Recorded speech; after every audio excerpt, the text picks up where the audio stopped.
ते सुख असं आहे की सगळ्या जगात खच्चून भरलेलं आहे, नाही का? काय सगळ्या जगामध्ये ते सुख खच्चून भरलेलं आहे. जसा सोन्याचा डोंगर असावा, सोन्याच्या डोंगरामध्ये जसं सोनं खच्चून भरलेलं असतं, तसा तो परमात्मा आनंदानं, सुखानं, ज्ञानानं, सामर्थ्यानं, ऐश्वर्याने, सुखाने गच्च भरलेला असतो. मग काय म्हटलेलं आहे तर समर्थ काय आहे, दुर्बळाची कन्या समर्थाने केली आणि अवदसा निमाली दारिद्र्याची. हरी कृपा होता भक्ता निघती दोंदे, नाचती स्वानंदे हरी रंगी.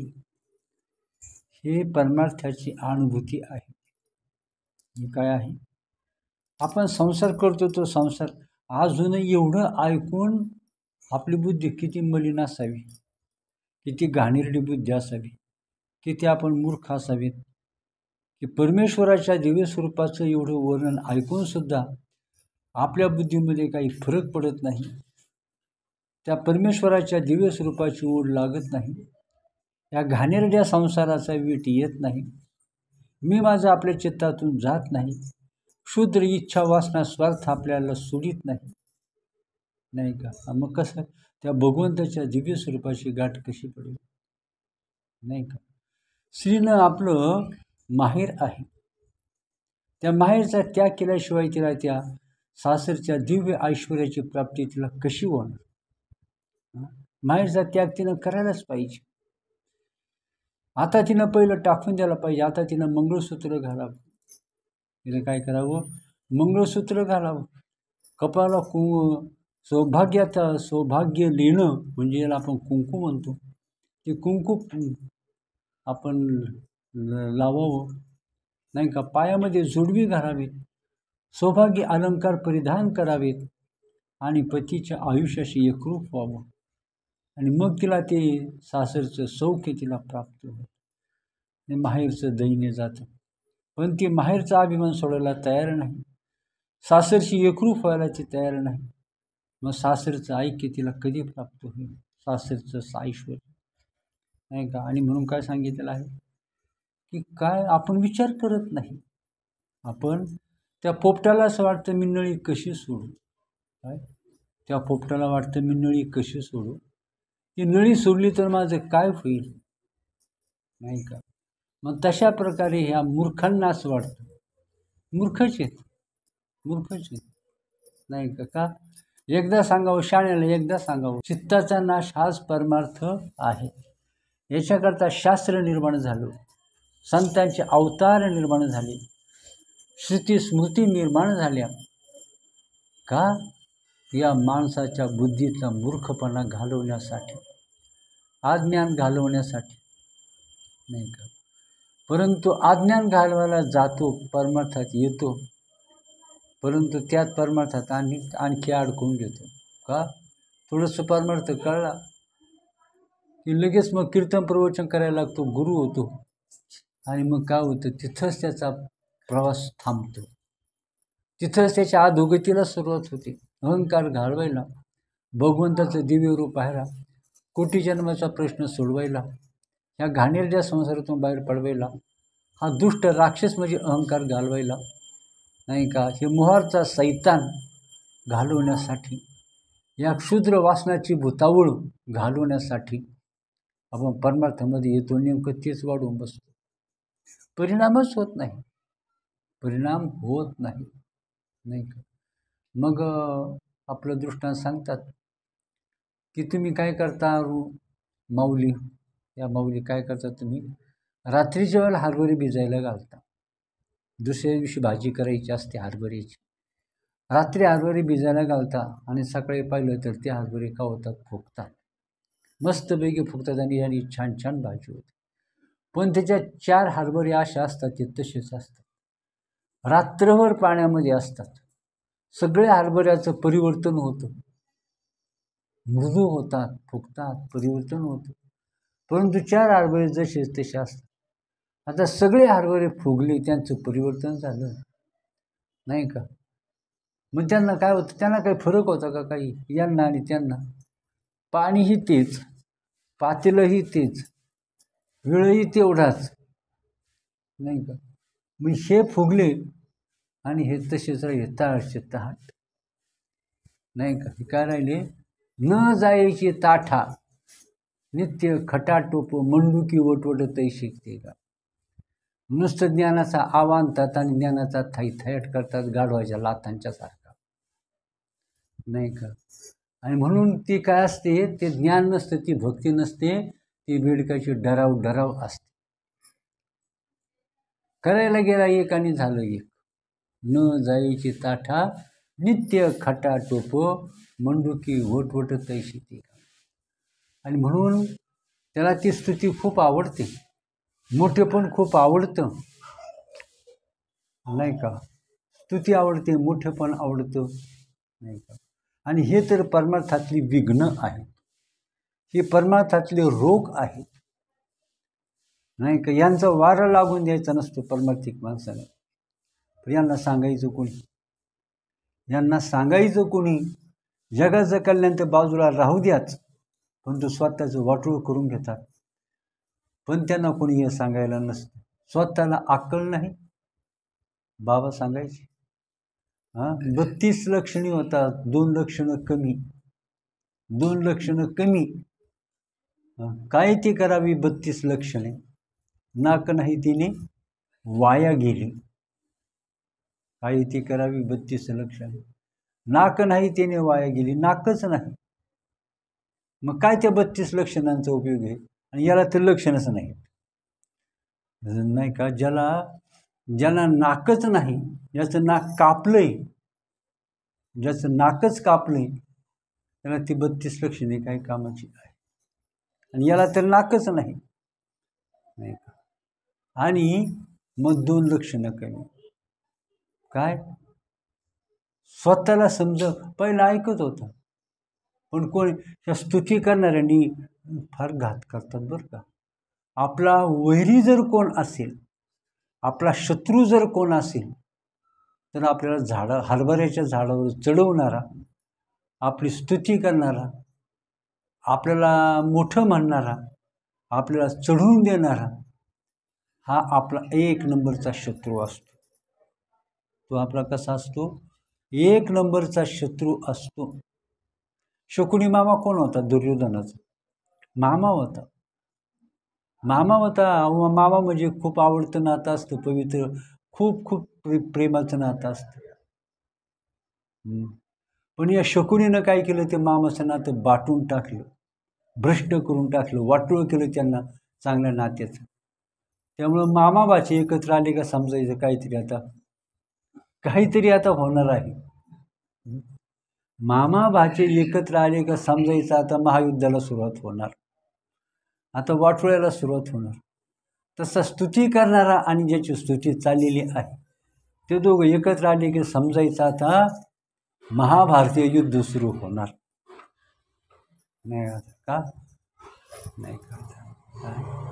आणि म्हणून कसं आहे, 2 लक्षणं कमी, स्वतःला काही समजत नाही, म्हणून तर स्वतःला काही समजत नाही. आणि कोणी सांगत असेल तर तो थोबड वासून कोणी सांगत असेल तर ऐकत नाही, का तो शुद्धीवर नसतो, त्याला नशा चढलेली असते, नाही का. ही नाव असते, किती सुंदर आहे शास्त्र बरं, नाही का. एक पावशेराचा दगड घेतला, छोटासा गोटा, बारीक गोटा, तो नदीत टाकला तर लगेच बुडतो. त्याला तरता येतं का, त्याला तरता येत नाही. परंतु 100 किलोचा दगड खडक नावेमध्ये टाकला तर त्याला ते पाणी किंवा नदी बुडवू शकत नाही. बुडण्याचा धोकाच नाही त्याला, का, तो नावेत बसलेला आहे. 100 किलोचा आहे पण बुडण्याचा धोका नाही. हा पार अगदी सुटसुटीत आहे, पार एवढासा छोटासा बारीक आहे, पण तरी याला वाचवण्याची ताकद नाही.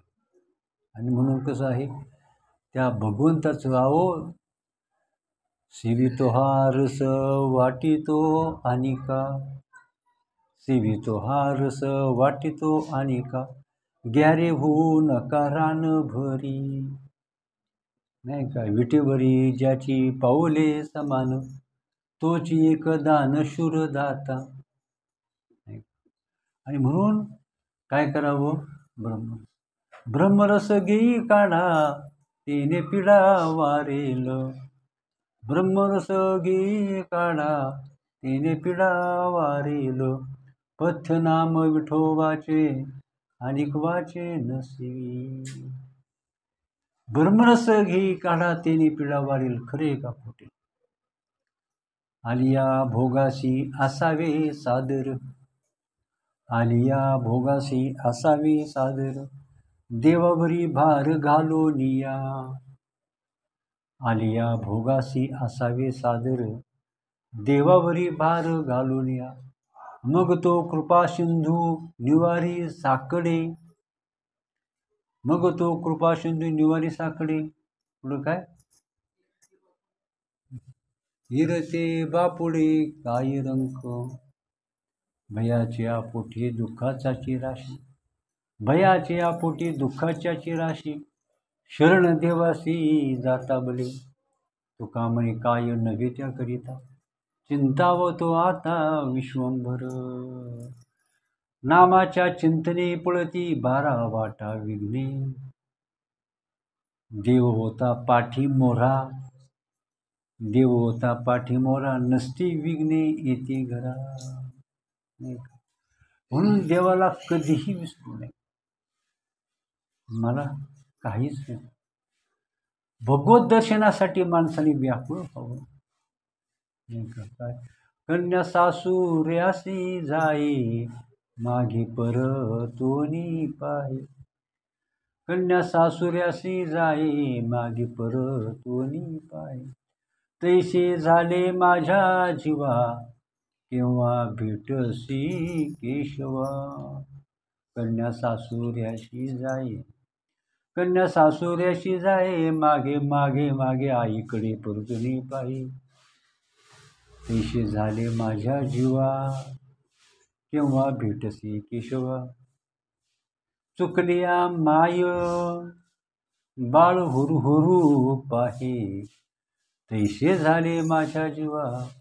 चुकलिया माय चुकलिया माय चुकलिया माय बाळ हुरू हुरू पाहे.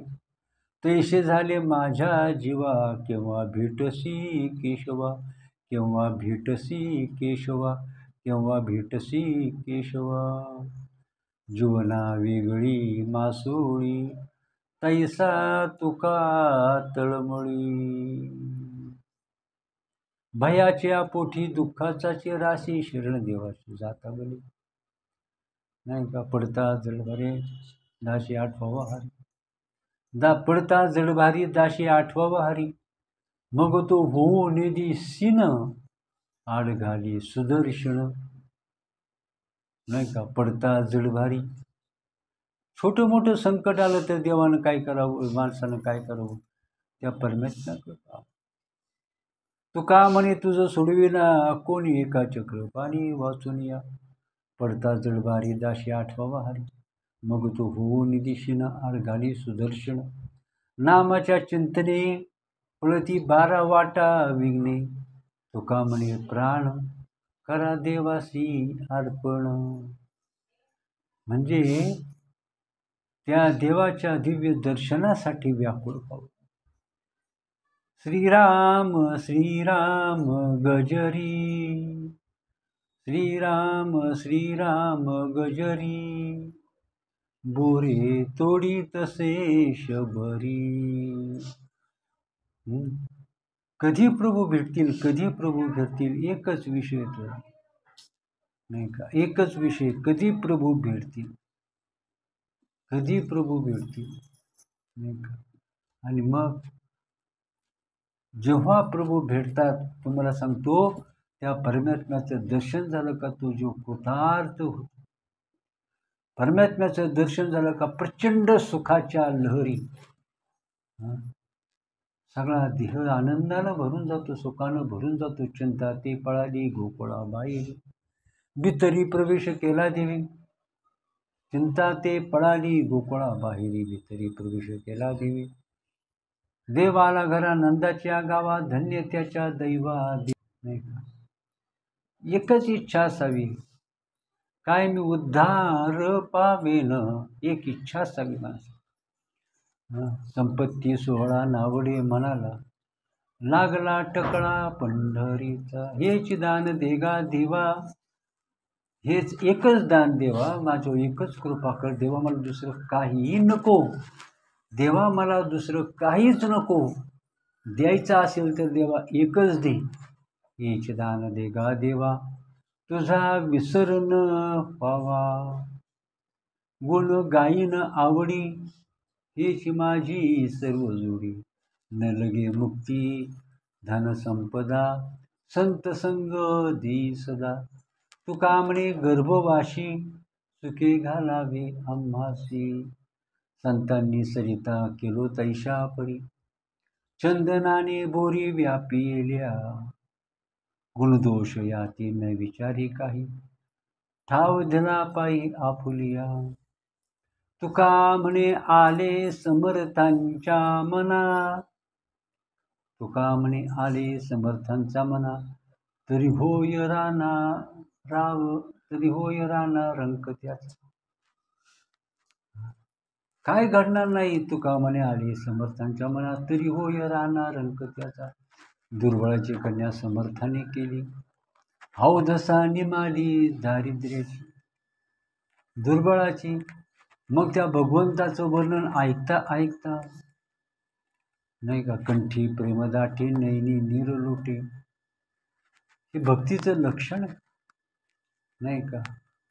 काय सांगितलं आता, कंठी प्रेमदाटे नैनी नीर लोटे, हृदयी प्रगटे रामरूप, ते रामरूप अंतःकरणात प्रगट झालं, त्या अश्रूंच्या धारा डोळ्यातून वाहू लागतात, अंतःकरण प्रेमाने भरून येतं, शरीरातल्या दिव्य लहरी माणसाला काय करतात, तर आनंदाच्या झोक्यावर झुलवतात, आणि दुर्लभ अशा प्रकारचं भाग्य त्रैलोक्यातलं देवादिकांना अप्राप्य असलेलं त्याला ते प्राप्त होतं, नाही का.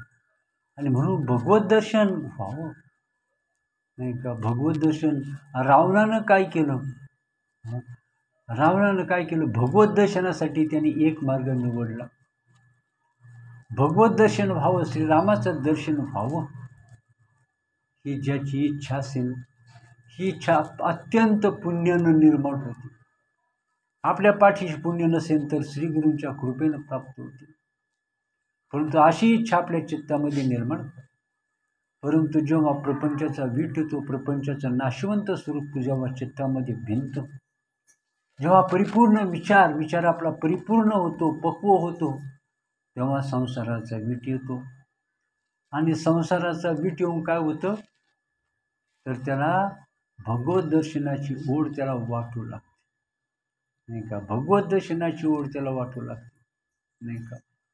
आणि मग त्या रावणानं काय केलं, भगवंताचं दर्शन व्हावं आयुष्यात एकदा, नाही का.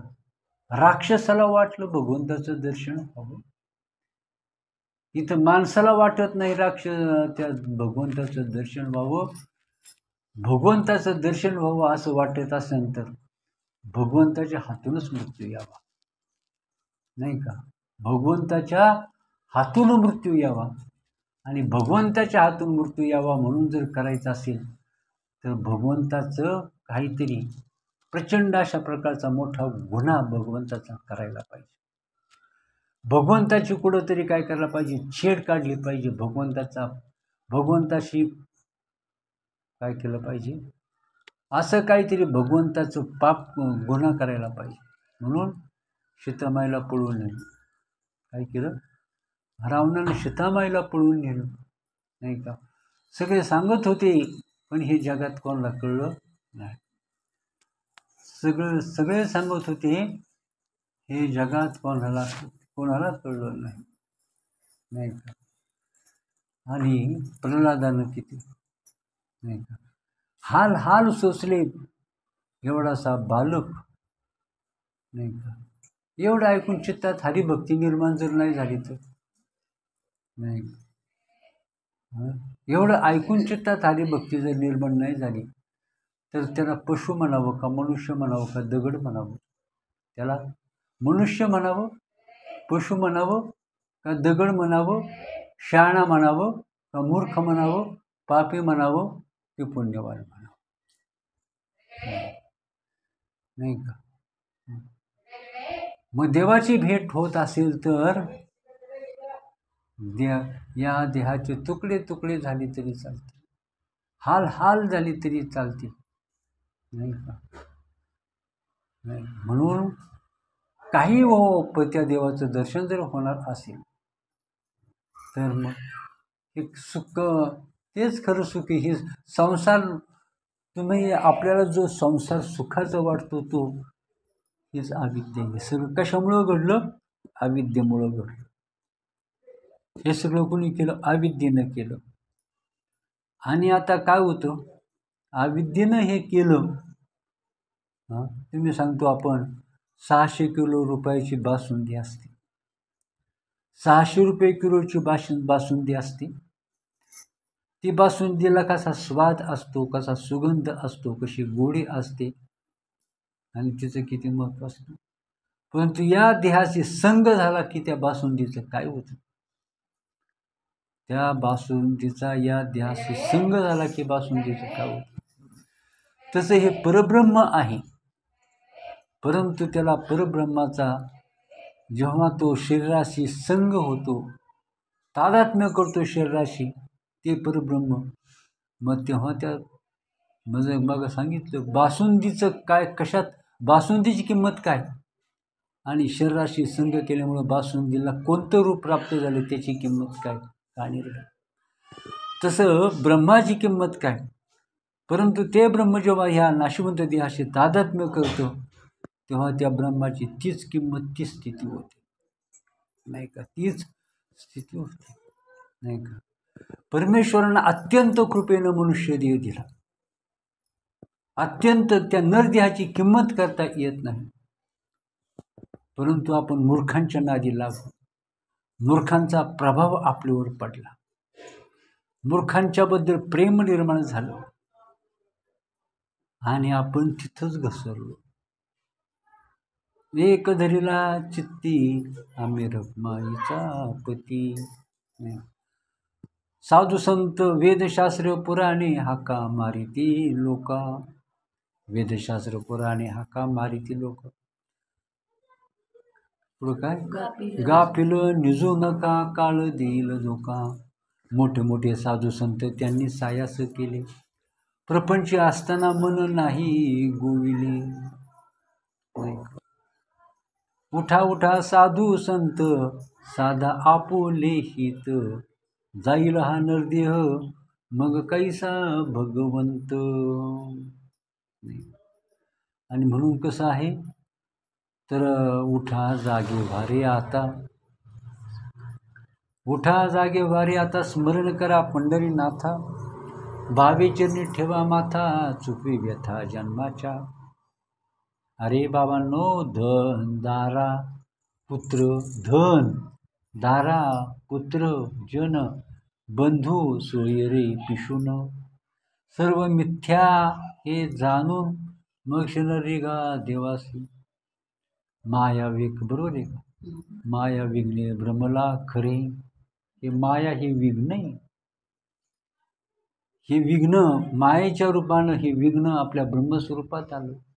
माया विघ्ने भ्रमला खरे आणि म्हणता मी माझे निघरे, मी आणि माझं गर्दा म्हणता मी माझे निघरे. हे तो संपत्तीचे वारे साचोकारे जाईल. आयुष्य जात आहे पहा, आयुष्य जात आहे पहा, सोयीताचा गुरु वहा. आयुष्य जात आहे पहा, सोयीताचा गुरु वहा. ध्यानी रहा श्रीहरीच्या, काय ध्यानी रहा श्रीहरीच्या. नाही. आणि म्हणून कसं आहे तर तो पक्षी होता जटायू, त्यानं काय केलं, प्रभूंसाठी तो आपलं रावणाशी दुष्टाशी युद्ध केलं प्रभूसाठी. युद्ध, त्याला माहीत होतं या रावणाशी युद्ध करणं म्हणजे आपला सर्व नाश आहे, परंतु प्रभूंच्यासाठी ही प्रभूंची सेवाच आहे. मेलो तरी चालेल, परंतु ही प्रभूची सेवा आहे. म्हणून त्या रावणाशी त्यानं तुंबळ युद्ध केलं, घायाळ झाला, रक्तबंबाळ झाला, जबर जखमी झाला, नाही का, परंतु त्यानं प्रभू कार्य सोडलं नाही. आणि आपण एवढ्या मोठ्या सुखी संसारात उड्या मारून चांगलं चांगलं खाऊन कपडा लत्ता मोठमोठा चांगला श्रीमंतीचं ऐश्वर्याचं जीवन जगत आहे, आणि आपल्या त्या प्रभूंचा विसर पडलेला आहे, नाही का. आपल्या केसालाही धक्का नाही आणि प्रभूंचं स्मरण नाही, परंतु तो जटायू घायाळ होऊन पडला आणि रावण निघून गेला. आयुष्याचा शेवटचा काळ श्रीराम श्रीराम श्रीराम श्रीराम श्रीराम असं तो जटायू प्रभूंचं स्मरण करीत होता. आणि काय झालं तर लक्ष्मणाच्या कानावर ते क्षीण शब्द, श्रीराम भजनाचे शब्द कानावर पडले. लक्ष्मणाने प्रभूंना सांगितलं, हे प्रभू, कुणीतरी तुमच्या नावाचं स्मरण करीत आहे, त्याचे प्राण संकटात आहे, प्रभू त्याला दर्शन द्यायला पाहिजे. आणि मग प्रभू तिथं पोचले. अंतकाळी मामेश स्मरेन त्यक्ता कलेवर, नाही का, मरणी जया जे आठवे, तो त्याची गती ते पावे. आणि अंतकाळी ज्याच्या समोर साक्षात प्रभू उभे होते, त्याच्यासारखं भाग्य नाही का. रावणाला सुद्धा अंतकाळी प्रभू समोर होते. प्रभूंचं स्मरण जरी अंतकाळी केलं तरी परम पुण्य प्राप्त होतं, पुढचे कोट्यवधी जन्म आनंदाचे जातात. आणि साक्षात अंतकाळी जर प्रभू जर उभे असतील तरी त्याच्या भाग्याला पारावार नाही. रावणाच्याही समोर अंतकाळी प्रभू होते, त्याला प्रभूंचं दिव्य स्वरूपाचं दर्शन झालं रावणाला, आणि भगवंत प्रभूंच्या स्मरणामध्ये त्याने प्राणाचा त्याग केला. जटायूच्या पुढं अंतकाळी सुद्धा साक्षात प्रभू उभे होते. जटायूनं त्या प्रभूंचं दिव्य स्वरूप डोळे भरून पाहिलं. प्रभू म्हटले, हे जटायू, मी तुला जीवदान देतो, तू माझ्यासाठी तू प्रचंड त्याग केला आहेस, महाभयंकर दुःख तू भोगलं आहेस, प्रचंड वेदना तू सहन केलेल्या आहेस, आणि म्हणून मी तुला काय करतो तर जीवदान देतो. तेव्हा तो जटायू म्हणाला, हे प्रभू काय, तर ज्या डोळ्याने तुमचं दिव्य स्वरूप पाहिलं, नाही का, आता त्या डोळ्यांनी हे जग पाहण्याची इच्छा नाही. ज्या देहानं प्रभू तुमचं संग झाला, अंतकाळी संग झाला, तो देह आता ह्या जगामध्ये ठेवायचा नाही. तुम्हाला समर्पित मी देह, प्रभू, माझं आयुष्य, माझा देह समर्पित केले. हे प्रभू, जो दुर्मिळ अशा प्रकारच्या अंतकाळी प्रभू तुम्ही दर्शन देता, त्याच्या भाग्याला पारावार नाही.